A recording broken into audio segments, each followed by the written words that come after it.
Kelompok sosial adalah sekelompok orang yang memiliki kesadaran bersama dan saling berinteraksi. Kelompok sosial terbentuk dari interaksi antara individu. Para individu tersebut melakukan kontak, komunikasi, kerjasama, akomodasi, asimilasi, dan akulturasi untuk mencapai tujuan bersama. Ciri-ciri kelompok sosial menurut Muzaffer Sharif. 1. Adanya dorongan atau motif yang sama pada setiap individu sehingga terjadi interaksi sosial sesamanya dan tertuju dalam tujuan yang bersama. 2. Adanya reaksi dan kecakapan yang berbeda di antara individu satu dengan individu lainnya akibat terjadi interaksi sosial. 3. Adanya pembentukan dan penegasan struktur kelompok yang jelas terdiri dari peranan dan kedudukan yang berkembang dengan sendirinya dalam rangka mencapai tujuan bersama. 4. Adanya penegasan dan peneguhan norma-norma pedoman tingkah laku anggota kelompok yang mengatur interaksi dan kegiatan anggota kelompok dalam merealisasikan tujuan kelompok. Faktor pembentuk kelompok sosial. A. Kedekatan. 1. Kedekatan geografis tempat tinggal kelompok tersusun atas individu-individu yang saling berinteraksi. Semakin dekat jarak geografis antar dua orang, semakin mungkin mereka saling melihat, berbicara, dan bersosialisasi.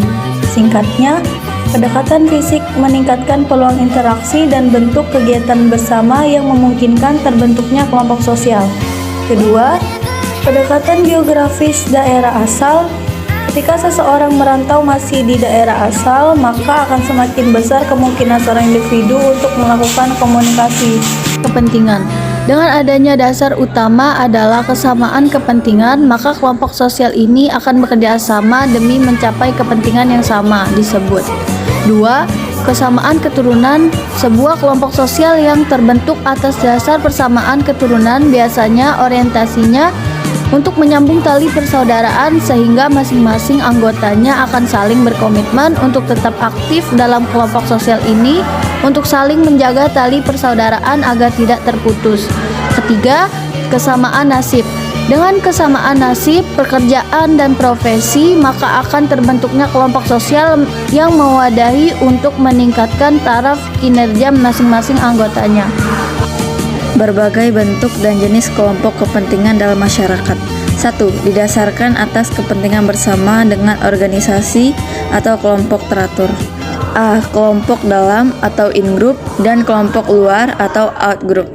Sikap-sikap kelompok dalam in-group pada umumnya didasarkan pada faktor simpati dan selalu mempunyai perasaan dekat dengan anggota-anggota kelompoknya. Adapun sikap-sikap kelompok luar atau out-group terkadang ditandai dengan antagonisme atau antipati. B. Kelompok primer dan kelompok sekunder. Kelompok primer adalah kesatuan hidup manusia yang ditandai dengan hubungan antar anggotanya yang berlangsung secara tatap muka, saling mengenal akrab, kerjasama yang erat bersifat pribadi. Kelompok sekunder adalah kelompok yang hubungan antar anggotanya kurang akrab, renggang, bahkan tidak saling mengenal. Namanya siapa? Sebelum makan itu kan ada tugas sosiologi wawancara. Jadi tidak ada wawancara kita. Sebelum kapan awal masuk SMA. Apa ikut wawancara? Karena awalnya sekolah. Sampai tak mau kawan kayak gini, tidak kayak ada konflik atau beda pendapat gitu. Tidak Rumah ikat di mana? Kalau aku di Lubu, kalau aku di Bareng. Aku enggak. Dari itu. Mana? Ini dan 4 jam kalau pulang. Jadi marah wow. Dan lain dulu. Kena diwawancara.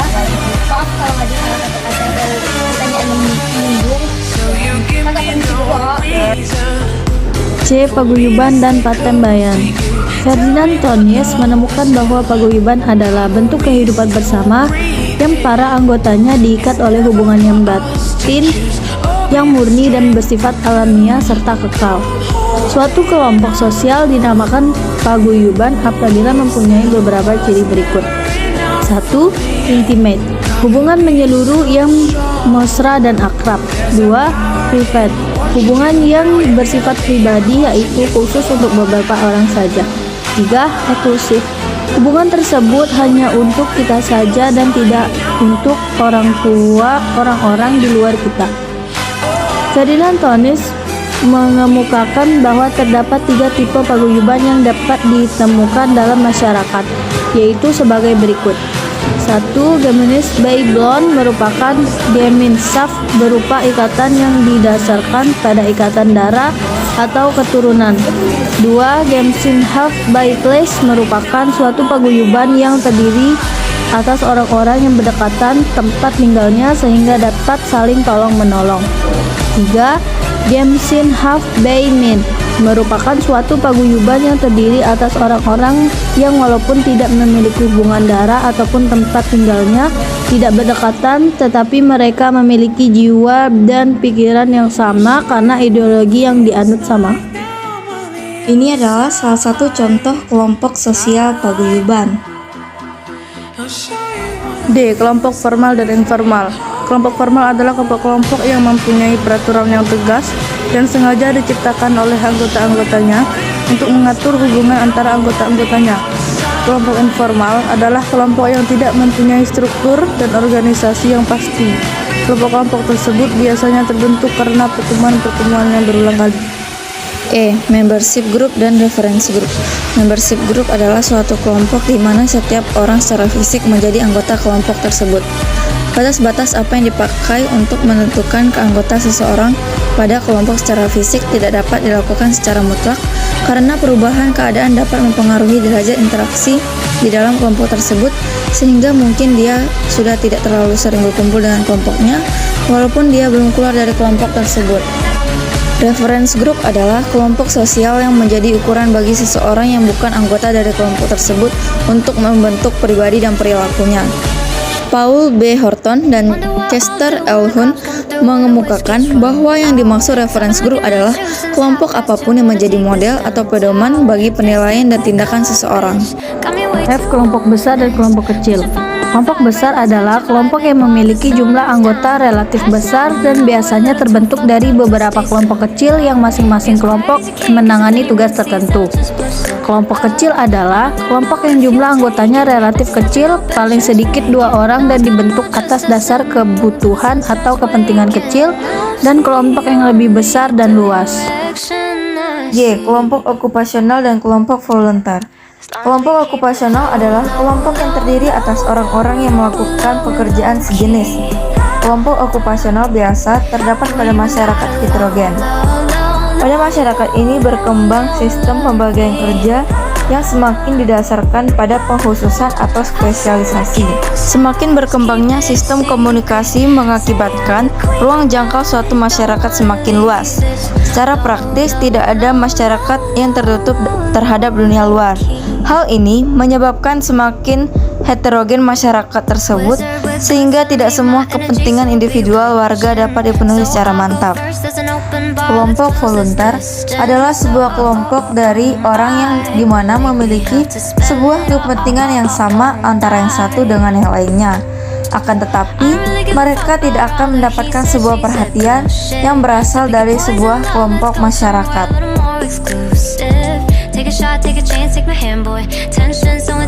Kelompok penekanan dan kelompok kepentingan. Kelompok penekanan adalah suatu institusi politik yang dipergunakan oleh masyarakat untuk menyalurkan aspirasi dengan tujuan untuk mempengaruhi juga membentuk suatu kebijakan pemerintah. Kelompok penekanan memiliki kedudukan yang dapat memaksa pihak yang ada di dalam pemerintah untuk melakukan sesuatu ke arah yang diinginkan. Beberapa cara yang efektif untuk digunakan, misalnya propaganda dan persuasi. Kelompok penekanan bisa muncul lebih dominan dari partai politik, yaitu pada saat peranan atau fungsi dari partai politik tidak dapat diharapkan dalam mengangkat suatu isu sentral yang mereka perjuangkan. Kelompok kepentingan adalah sekumpulan orang yang memiliki tujuan, sikap, dan kepercayaan yang sama untuk mengorganisasikan diri dalam melindungi serta memperjuangkan kepentingan atau tuntutan kelompok itu. Kegiatan dari kelompok kepentingan ini pada umumnya berhubungan dengan hal yang lebih terbatas melalui sasaran yang monolitis serta intensitas usaha yang tidak berlebihan.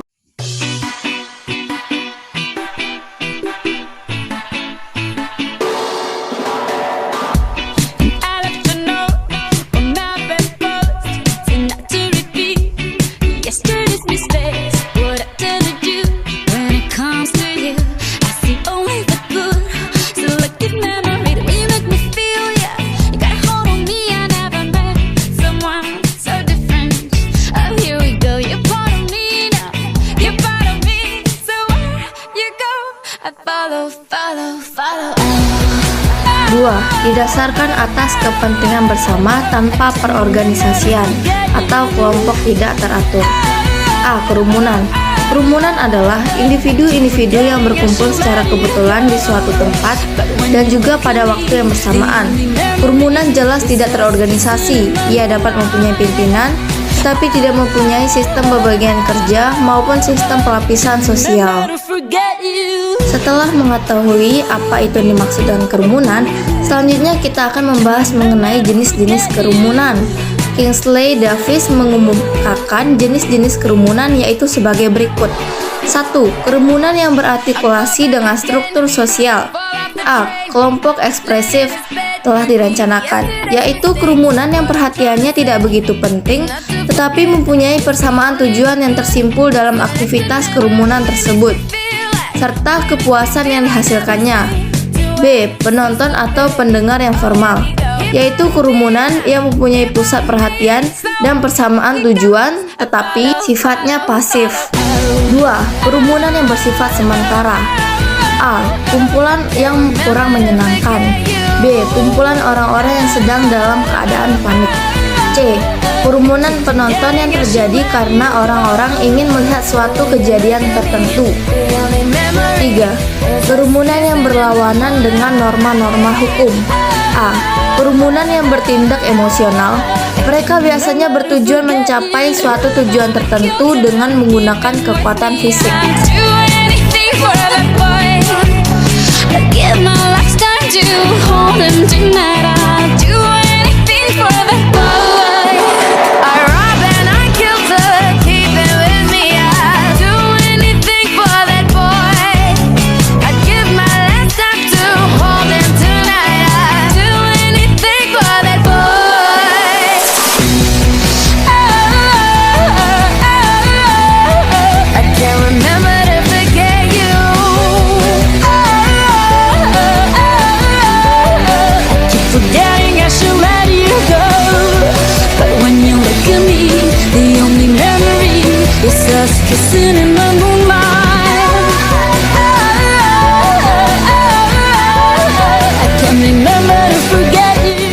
B. Publik adalah kelompok yang bukan merupakan kesatuan.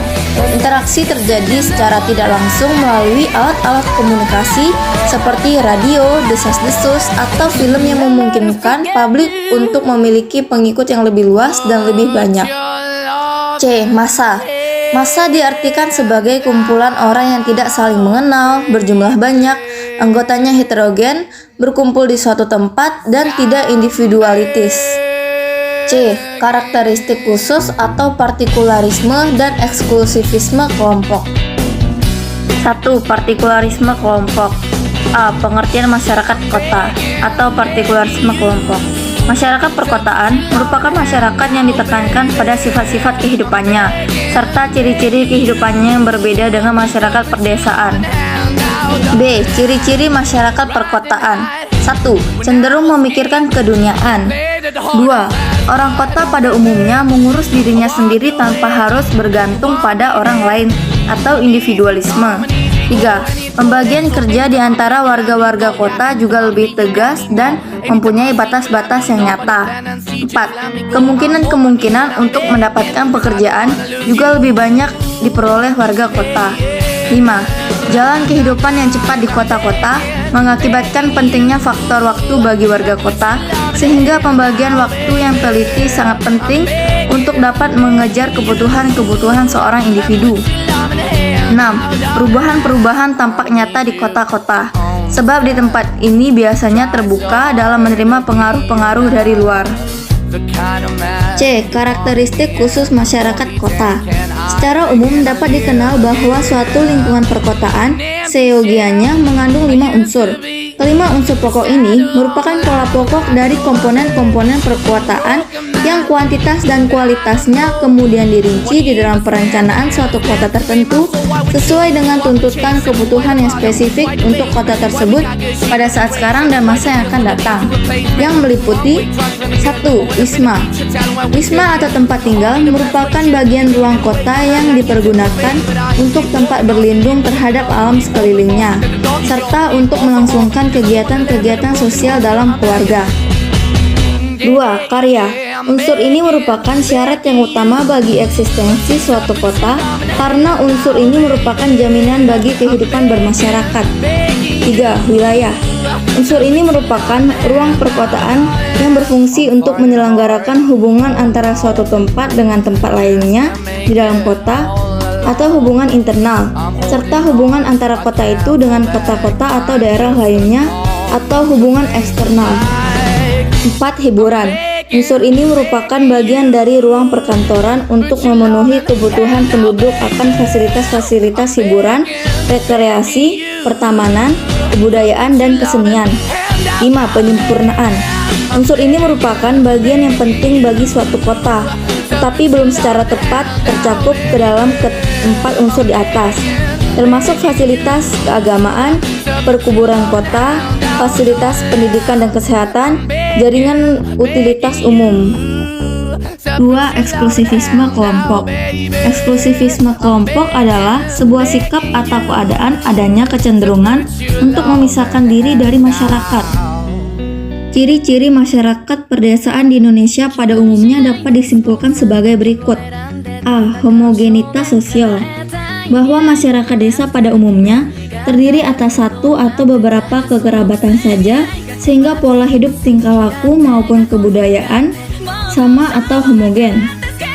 B. Hubungan primer.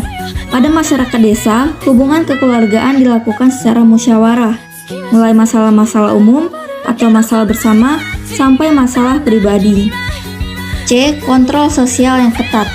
Sebelumnya telah dikemukakan bahwa hubungan pada masyarakat perdesaan sangat intim dan diutamakan sehingga setiap anggota masyarakatnya saling mengetahui masalah yang dihadapi anggota yang lain, bahkan ikut mengurus terlalu jauh masalah dan kepentingan dari anggota masyarakat lain. Kekurangan dari salah satu anggota masyarakat adalah merupakan kewajiban anggota yang lain untuk menyoroti dan membenahinya. D. Gotong royong.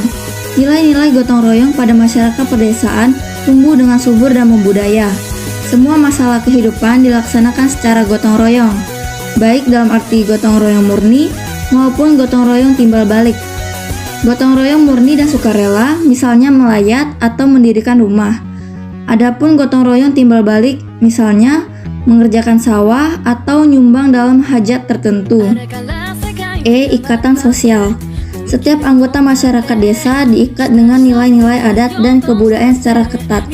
Bagi anggota yang tidak memenuhi norma dan kaidah yang sudah disepakati, akan dihukum dan dikeluarkan dari ikatan sosial dengan cara mengucilkan. Oleh karena itu, setiap anggota harus patuh dan taat melaksanakan aturan yang telah ditentukan. Lebih-lebih bagi anggota yang baru datang, ia akan diakui menjadi anggota masyarakat tersebut. F. Majis religius. Kepercayaan kepada Tuhan Yang Maha Esa bagi masyarakat desa sangat mendalam. Bahkan setiap kegiatan kehidupan sehari-hari dijiwai bahkan diarahkan kepadanya. Sering kita jumpai orang Jawa mengadakan selamatan-selamatan untuk meminta rezeki, minta perlindungan, minta atau diampuni. G. Pola kehidupan. Masyarakat desa bermata pencarian di bidang agraris, baik pertanian, perkebunan, perikanan, dan peternakan. Pada umumnya setiap anggota hanya mampu melaksanakan salah satu bidang kehidupan saja. Misalnya para petani, bahwa pertanian merupakan satu-satunya pekerjaan yang harus ia tekuni dengan baik. Bila mana bidang pertanian tersebut kegiatannya kosong, maka ia hanya menunggu sampai ada lagi kegiatan di bidang pertanian. 3. Karakteristik khusus atau partikularisme dan eksklusivisme kelompok. Masyarakat desa dan kota merupakan kelompok masyarakat yang tidak dapat dipisahkan satu sama lain. Kedua kelompok sosial ini masing-masing memiliki ciri khusus, yaitu masyarakat kota dengan partikularismenya dan masyarakat desa dengan eksklusivismenya. Meskipun kedua kelompok masyarakat ini tidak dapat dipisahkan satu sama lain dalam berbagai aspek kehidupan, akan tetapi akan terdapat perbedaan di antara keduanya. Berikut beberapa ciri perbedaan di antara masyarakat desa dan kota. A. Jumlah penduduk. Jumlah kepadatan penduduk di desa sedikit. Tanah untuk keperluan perumahan cenderung ke arah horizontal. Jarang ada bangunan rumah bertingkat. Adapun kota memiliki penduduk yang jumlahnya lebih banyak daripada desa. B. Lingkungan hidup. Lingkungan hidup di perdesaan terasa lebih dekat dengan alam bebas. Udaranya bersih, sinar mataharinya cukup, tanahnya segar diselimuti berbagai jenis tumbuh-tumbuhan dan berbagai satwa. Hal tersebut sangat berlainan dengan lingkungan perkotaan yang sebagian besar dilapisi beton dan aspal.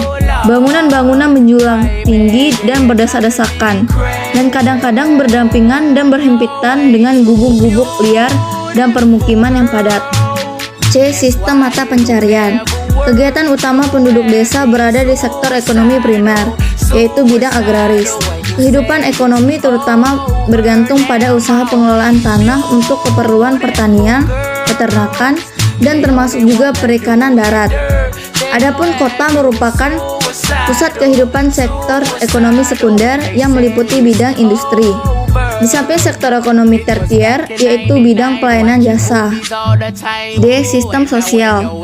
Corak kehidupan sosial di desa dapat dikatakan masih homogen. Sebaliknya, di kota sangat heterogen karena di sana saling bertemu berbagai suku bangsa, agama, kelompok, dan masing-masing memiliki kepentingan yang berlainan. E. Stratifikasi sosial.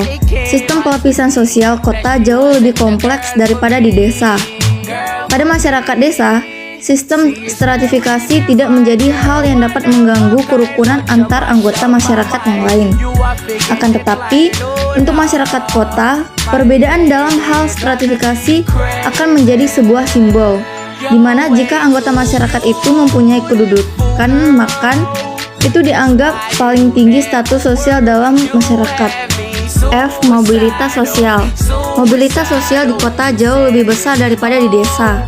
Di kota, seseorang memiliki kesempatan lebih besar untuk mengalami mobilitas sosial, baik vertikal, yaitu perpindahan kedudukan yang lebih tinggi atau lebih rendah, maupun horizontal, yaitu perpindahan ke pekerjaan lain yang setingkat.